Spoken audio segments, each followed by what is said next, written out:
dérobé une vie de la fraude. Et il est là, il ne dit rien. Moi, mon père ne m'a jamais, il interdisait qu'on puisse marcher avec des élèves, des camarades qui fraudent. C'était contre les valeurs qu'il était en train de nous inculquer. Et on n'a jamais failli. Et c'est pas maintenant que je vais faillir. Monsieur le Président n'est plus là par la volonté populaire. Le monde entier le sait.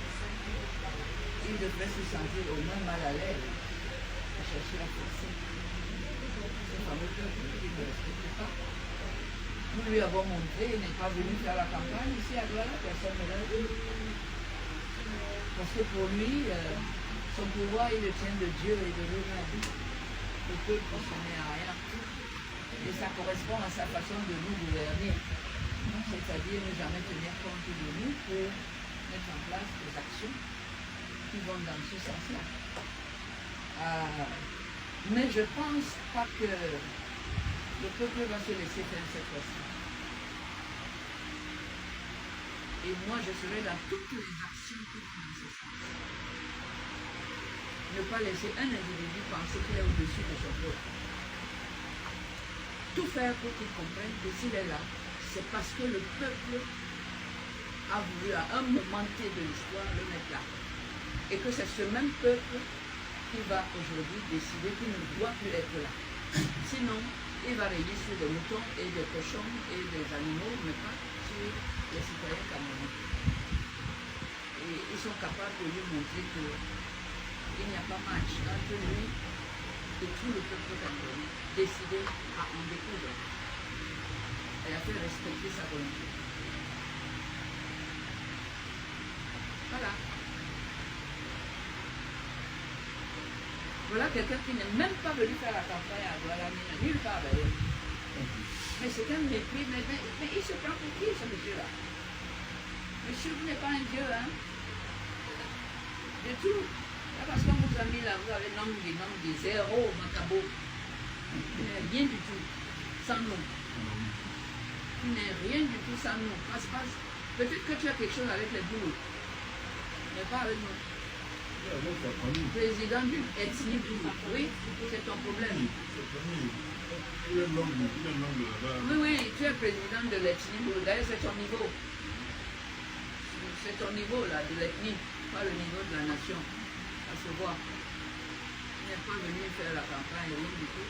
Tu as limité ça à étudier. Et je n'ai même pas appris qu'il était en Balmayo, ni rien du tout. Hein.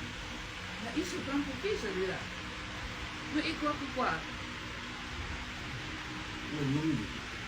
La jouissance l'a rendu, je ne sais même pas, non. Nous sommes en République. Non. Et quand le peuple va dire non, comme cette fois-ci, je pense qu'il va dire non. Parce qu'il y a quelqu'un qui l'a élu, qui est là, qui lui-même va dire non. Et ça ne va pas se laisser voler sa victoire ou arracher sa victoire.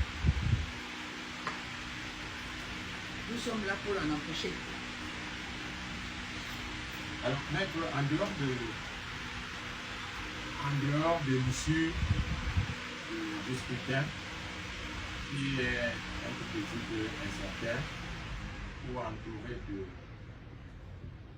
d'incertitudes, on a surtout, quelles peuvent être les leçons qu'on peut quand même tirer de ce scrutin? On a entendu les récriminations, ça et là, des vidéos qui, dit-on juridiquement, ne sont pas reçues par des preuves, mais qui présentaient parfois des agents de quand même en flagrant délit de manipulation, de bourrage, de falsification des documents électoraux. Qu'est-ce que ça peut inspirer en termes d'avenir sur la structure ou l'organe chargé d'organiser les élections? Vous savez, on ne peut pas s'attaquer aux conséquences sans connaître, sans s'attaquer à la cause. Dia est un fraudeur invétéré. C'est quelqu'un qui n'a jamais été proche du peuple. Bon, il se trouve que pour accéder à son peuple, à sa place, il faut passer par le peuple. Donc cette rupture avec le peuple, c'est sa personnalité, sa nature qui la veut. il ne peut pas être un chef d'État.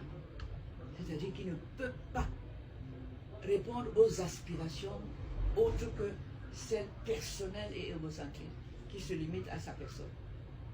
Or, le poste qu'il a est tellement sucré, c'est un poste qui appartient au peuple. Oui, le pouvoir revient au peuple. Donc, il ne peut pas rester là si le peuple dit non. Et je demande au peuple de dire non. Il faut donner cette leçon à M. Biya. Il n'est pas le patron du peuple. C'est l'inverse. Il doit tout ce qu'il est au peuple. Et ce qu'il est, le peuple se prive, se serre la ceinture, on ne mange pas rien du tout. On lui a fait un palais.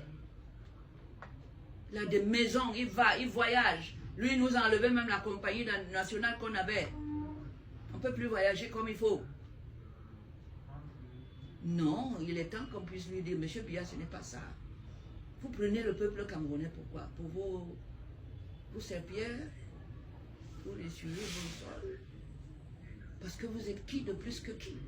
Sinon, que vous êtes celui à qui nous avons donné une parcelle de notre pouvoir pour gérer le pays.